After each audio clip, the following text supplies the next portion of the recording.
Actrice reconnue, Marie Laforêt s'est imposée dans les années 60 avec la nouvelle vague. Chanteuse talentueuse, elle était célèbre pour sa voix merveilleusement émotive et mélancolique, vendant plus de 35 millions d'albums. En observant le parcours de Marie Laforêt, nombreux sont ceux qui ressentent une profonde compassion. Derrière Laura, Marie Laforêt a affronté un traumatisme psychologique depuis son enfance jusqu'à son décès à 80 ans. Regardez cette vidéo pour découvrir la vie tumultueuse de Marie Laforêt, de star montante à retraite silencieuse. La vie d'une artiste polyvalente. Il était une fois une jeune femme talentueuse nommée Marie Laforêt qui entreprit un voyage remarquable, des coins paisibles de son enfance aux lumières éclatantes de la célébrité. Née Maïtna Marie-Brigitte Doumnac, son prénom qui signifie bien-aimée en basque laissait présager l'affection profonde qu'elle inspirerait. La carrière de Marie s'épanouit lorsqu'elle entra sous les projecteurs, remportant un prestigieux concours et captant l'attention de réalisateurs influents. Bien que son premier projet avec Louis Malle ne se concrétise jamais, le destin lui sourit lorsqu'elle partagea l'affiche avec des légendes comme Alain Delon et Maurice Ronet dans Plein Soleil, marquant sa véritable percée cinématographique. Alors que son étoile montait, elle conquit le cœur de Jean-Gabriel Albicoco, un réalisateur qui reconnut son talent unique et devint son époux. Il la dirigea dans 2 films notables, consolidant davantage sa position dans l'industrie. Mais c'est son incursion musicale qui révéla vraiment son art polyvalent. En collaborant avec son ami d'enfance Jacques Datin, elle enregistra sa première bande originale, donnant naissance à sa carrière musicale. Les mélodies enchanteresses de son tube Les Vendanges de l'amour résonnèrent auprès du public, l'entraînant profondément dans l'univers de la musique latino-américaine. Au fil des années, elle explora des horizons musicaux divers, créant une riche mosaïque de sons et de styles qui captivait les auditeurs. Avec l'orientation créative d'André Pop, elle sortit une série de succès reflétant sa profondeur émotionnelle et son flair artistique. Alors que Marie s'immergeait dans son art, elle parcourut le monde, explorant la musique folklorique d'Amérique du Nord et du Sud tout en infusant ses performances d'influences culturelles uniques. Son évolution artistique se poursuivit lorsqu'elle commença à écrire ses propres textes sous pseudonyme, aspirant à la liberté créative. Cependant, les exigences de l'industrie musicale grand public l'attiraient souvent vers un son plus commercial. Malgré ces défis, Marie trouva de la joie dans la collaboration, s'associant à des musiciens talentueux partageant sa passion pour l'expression authentique. Elle interpréta des chansons poignantes qui résonnaient avec les luttes et triomphes de la vie, reflétant ses propres expériences complexes. Finalement, cherchant du réconfort face au rythme incessant de la célébrité, Marie prit la décision audacieuse de se retirer en Suisse, où elle embrassa une existence plus paisible. Ici, elle se tourna vers l'intérieur, explorant l'univers de la littérature et écrivant des histoires qui résonnaient avec son âme. Bien qu'elle ait brièvement refait surface dans le monde cinématographique, partageant l'écran avec des icônes comme Jean-Paul Belmondo, son cœur restait lié aux arts. Alors qu'elle naviguait gracieusement dans sa carrière, Marie reçut d'innombrables distinctions, notamment un rôle célébré en tant que Maria Callas dans Masterclass, lui valant une nomination à un prestigieux prix. Dans les derniers chapitres de sa vie, elle réapparut sur la scène musicale, célébrant sa carrière riche en histoire avec de nouveaux albums mettant en lumière son évolution en tant qu'artiste. Avec chaque chanson, elle invita les fans dans son univers, partageant la profondeur de ses expériences et la sagesse accumulée en chemin. Alors que sa santé commençait à décliner, Marie continua de partager sa passion pour la performance, captivant le public jusqu'à la fin. Malgré les défis affrontés, son héritage en tant qu'artiste polyvalente demeure un témoignage de sa résilience, de sa créativité et de son esprit indéfectible. Aujourd'hui, elle est célébrée non seulement pour ses contributions remarquables au cinéma et à la musique, mais aussi pour la force tranquille qui a défini sa vie. Révéler les luttes cachées d'une expérience d'enfance. Marie Laforêt, actrice et chanteuse célébrée, a évoqué un chapitre difficile de ses jeunes années lors d'une interview émouvante avec Paris Match en 1998.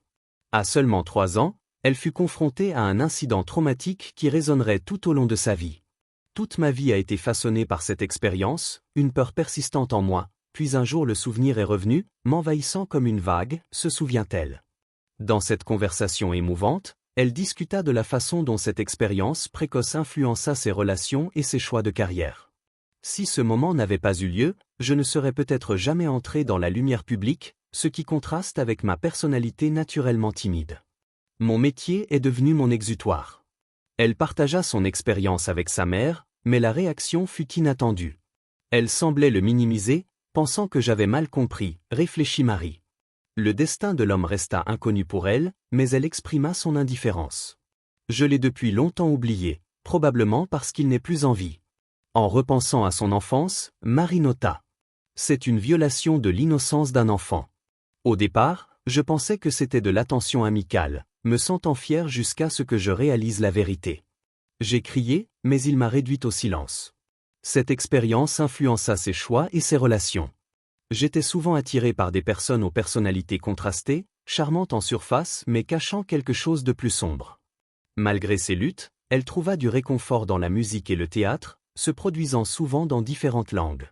Son adolescence était marquée par la timidité. Il m'a fallu des années pour me sentir à l'aise dans des situations romantiques, a-t-elle partagé. Marie reconnut la complexité de ses relations, révélant. J'ai été mariée 4 fois et chaque fin a été significative pour moi. Elle reconnut l'influence de son passé sur ses choix de partenaires, mais maintint que ses expériences restaient saines. J'ai élevé 3 merveilleux enfants qui me procurent de la joie. Bien qu'elle ait fait face à des rumeurs concernant sa vie, Marie resta ferme dans sa vérité. J'ai entendu les murmures, mais ils sont complètement faux. Je n'ai jamais rien caché. Aujourd'hui, elle profite d'une vie plus tranquille avec son chien. Je ne cherche plus d'aventures romantiques, mais je trouve du contentement dans la simplicité. Le récit de Marie Laforêt demeure un puissant témoignage de résilience et des effets durables des expériences d'enfance. Les épreuves de l'amour et une victoire posthume. Marie Laforêt, célébrée pour sa voix enchanteresse et son charisme indéniable, navigua à travers une vie riche en complexité, d'amour et de pertes. Son parcours romantique fut ponctué par 5 mariages, chacun laissant son empreinte sur son cœur et son âme, ajoutant de la profondeur à son histoire tumultueuse. Sa première incursion dans le mariage fut avec le réalisateur Jean-Gabriel Albicocco, peu après qu'elle ait été acclamée pour son rôle dans Plein Soleil. Leur relation fut marquée par la passion, mais elle s'éteignit finalement, menant à un divorce survenu trop tôt pour eux deux. À la recherche de stabilité, Marie épousa Judas Azuelo, un homme d'affaires marocain. Ensemble, ils accueillirent 2 enfants, Lisa, qui brillerait plus tard en tant que réalisatrice, et Jean-Marie Abraham. Pourtant, alors que sa carrière fleurissait, Marie se retrouvait souvent loin de chez elle, une réalité qui pesait lourdement sur sa fille Lisa, qui réfléchirait sur cette absence avec une compréhension mélancolique. Malheureusement, ce mariage aussi suivit le chemin de la dissolution, succombant aux pressions de leurs vies respectives. Des années plus tard, Marie se maria avec le collectionneur d'art Alain Kansribé, accueillant une fille nommée Ève-Marie Déborah. Bien que la naissance de leur enfant ait apporté de la joie, cela ne répara guère les fissures dans leur relation et ils se séparèrent finalement. Toujours l'esprit agité, Marie chercha un nouveau départ à Genève, où elle s'impliqua avec Pierre Cornette de Saint-Cyr, un commissaire-priseur qui l'immergea dans un monde créatif. Avec le temps, Marie se retrouva attirée par le métier d'un autre partenaire, épousant le chirurgien genevois Pierre Meyer. Cependant, comme avec ses unions précédentes, ce mariage rencontra également des défis. L'histoire émotionnelle complexe de Marie, incluant des traumatismes passés, projetait des ombres sur ses efforts pour établir des liens durables. Chaque fois qu'elle cherchait l'amour, elle semblait revenir au point de départ. En 1990, Marie tenta de nouveau sa chance en amour, épousant Éric de Lavandera, un courtier en bourse de Neuchâtel. Leur relation, qui dura près de 8 ans, impliquait l'éducation des 2 enfants d'Éric issus d'un mariage précédent. Mais au fil des ans, la relation se détériora, culminant dans un divorce amer en 1994, qui marqua un chapitre tumultueux de sa vie. Les suites de cette séparation engendrèrent une longue bataille judiciaire pour le soutien financier. Malgré un jugement du tribunal obligeant Éric à verser une pension alimentaire mensuelle significative, Marie dut faire face à la dure réalité de ne jamais avoir reçu un seul paiement. Sa quête incessante de justice l'amena à saisir de nouveau la justice des années plus tard, mais le destin intervint lorsqu'elle décéda en 2019, juste avant que l'affaire ne puisse être résolue. Pourtant, l'histoire ne s'arrêta pas là. Les 3 enfants de Marie émergèrent en tant qu'héritiers légaux, déterminés à poursuivre le combat qu'elle avait commencé. Dans un retournement surprenant, lors d'un procès à Nyon en Suisse, Éric, désormais septuagénaire, exprima des remords et accepta de régler la dette longtemps évitée. Cela conduisit à un versement significatif de plus de 608 000 €, finalement transféré aux enfants de Marie, une victoire posthume pour une femme qui avait lutté vaillamment pour ses droits. Avec cette résolution inattendue, ces enfants décidèrent de retirer leur procès, fermant le chapitre d'une bataille de 7 ans déclenchée par l'esprit indomptable de leur mère. Bien que Marie Laforêt n'ait pas vécu pour voir ce dénouement, son héritage perdure comme un témoignage de sa force en tant qu'artiste et femme déterminée à reprendre sa voie. Une mosaïque d'amour et de douleur, la relation de Marie Laforêt avec ses enfants. La relation de Marie Laforêt avec ses enfants était profondément complexe et façonnée par son histoire tumultueuse. Dès l'âge tendre de 3 ans, sa fille Lisa et son fils Jean-Marie furent placés en pension, tandis que Déborah était élevée par leur grand-mère paternelle. Cette séparation, bien que douloureuse, n'engendra pas de ressentiment dans le cœur de ses enfants. Déborah réfléchit. Maman n'était pas une mère indigne comme certains l'ont suggéré. Je pense qu'en raison de son passé troublé, elle nous a élevés avec la conviction que nous ne devions jamais avoir besoin d'elle. Elle voulait que nous soyons forts et indépendants. Cette distance émotionnelle peut être retracée jusqu'à un incident tragique de l'enfance de Marie. Déborah raconta. Plus tard, nous avons compris pourquoi elle ne pouvait pas supporter d'être près d'un enfant de cet âge. Lisa ajouta. Juste avant son 60e anniversaire, des souvenirs de son traumatisme ont ressurgi. Comment vit-on avec une telle douleur cachée si longtemps? Ce ressurgissement de trauma créa une barrière entre Marie et ses enfants, se manifestant dans sa lutte pour les élever comme un instinct protecteur enraciné dans le chaos de son enfance. L'expérience de ce traumatisme par Marie fut accueillie avec une indifférence glaçante de la part de sa mère, qui choqua en rejetant sa douleur. Cette enfance chaotique laissa des cicatrices psychologiques profondes que Marie porta tout au long de sa vie, affectant ses relations et son estime de soi. L'histoire de la vie de Marie Laforêt résonne intimement avec celle d'Héloïse, le personnage du film Mon bébé réalisé par sa fille Lisa Azuelo, qui explore avec émotion les thèmes de la maternité et de la nature d'autrui. Sa mère dut lâcher prise. Le film raconte l'histoire d'une mère divorcée réfléchissant à son lien avec sa fille qui se prépare à quitter la maison. Lisa, réalisatrice à succès célébrée pour des films comme LOL et Mon bébé, a puisé dans ses propres expériences d'une enfance difficile pour façonner son récit. Après la séparation de ses parents, lorsqu'elle n'avait que 2 ans, Lisa passa peu de temps avec sa mère avant d'être placée en pension, lui laissant des sentiments de négligence et d'abandon. Dans une interview avec Le Parisien, elle ouvrit son cœur sur son enfance, déclarant « Je n'ai pas eu beaucoup d'enfance. J'ai grandi dans des dortoirs, toujours en alerte, protégeant mon petit frère de la violence qui nous entourait. Cette lutte forgea en Lisa une détermination à guérir de son passé douloureux en créant un environnement bienveillant pour ses propres enfants. La seule façon de réparer cela était de tracer un chemin avec mes enfants. J'ai veillé à ce qu'ils m'aiment, a-t-elle exprimé, réfléchissant à son rôle de mère dévouée envers ses 3 enfants, y compris sa fille Taï qui joue l'adolescente dans Mon bébé. À la suite du décès de Marie, Lisa découvrit une compréhension profonde des choix et des sacrifices de sa mère. Je lui ai toujours pardonné, a-t-elle déclaré dans une interview avec Gala. Pour toutes les femmes, choisir c'est renoncer. Ma mère a choisi sa carrière, puis une vie de femme, et ce n'était pas contre moi. Avec l'âge, nous apprenons à ne pas prendre les choses personnellement, et c'est une bonne chose. Cette sagesse fut cultivée au fil des ans, notamment grâce à des retraites spirituelles qui lui permirent d'inspecter et de grandir. Une de ces retraites en septembre 2019 fut particulièrement transformative, aidant Lisa à se préparer au départ imminent de sa mère et à renouer avec son moi intérieur. Avec la perte des parents, un nouveau lien se forme, plus paisible et doux. J'ai ressenti beaucoup d'amour, a-t-elle noté, réfléchissant aux changements dans leur relation. Lisa est également mère avec des enfants à elle, dont l'actrice Taï Alessandrin et la réalisatrice Carmen Alessandrin.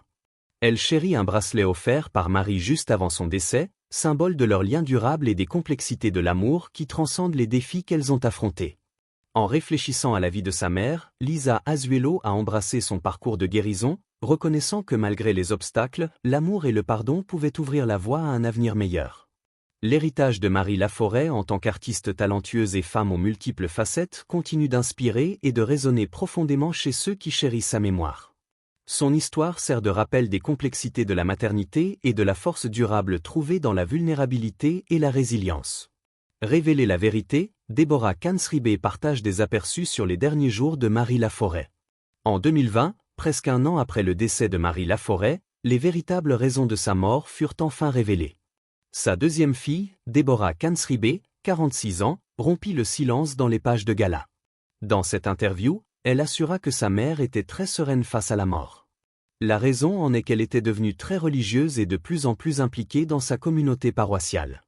Depuis de nombreuses années, Elle assistait à la messe tous les dimanches et écrivait au prêtre qui donnait le sermon pour partager son point de vue, a-t-elle révélé. 2 mois avant de rendre son dernier souffle, la chanteuse était déjà consciente de son destin. Elle était très sereine à ce sujet, car elle était très chrétienne, très dévouée. Si Marie Laforêt savait qu'elle allait mourir dans les semaines à venir, c'était parce qu'elle comprenait que la maladie dont elle souffrait était incurable. Ma mère souffrait d'un cancer des os généralisé, a partagé Déborah Kansribe, presque 1 an après sa mort. Une collection des écrits de Marie Laforêt est sur le point d'être publiée. Bien qu'elle ait gardé ses textes en tête pendant de nombreuses années, elle a commencé à les écrire en 2015. Au début, elle pensait qu'elle serait encore là pour voir sa publication et la promouvoir elle-même. Comme je travaillais dans l'édition, nous en avions discuté, puis quand il est devenu clair que c'était vraiment la fin, elle a dit à mon frère Jean-Marie qu'elle voulait que je m'en occupe. Nous avons pris cela comme une promesse faite à elle. Les fans de Marie Laforêt attendent avec impatience la sortie de ses écrits, un bel hommage qui plaira sans aucun doute aux nombreux admirateurs de l'artiste, heureux de voir ses enfants réaliser ses dernières volontés.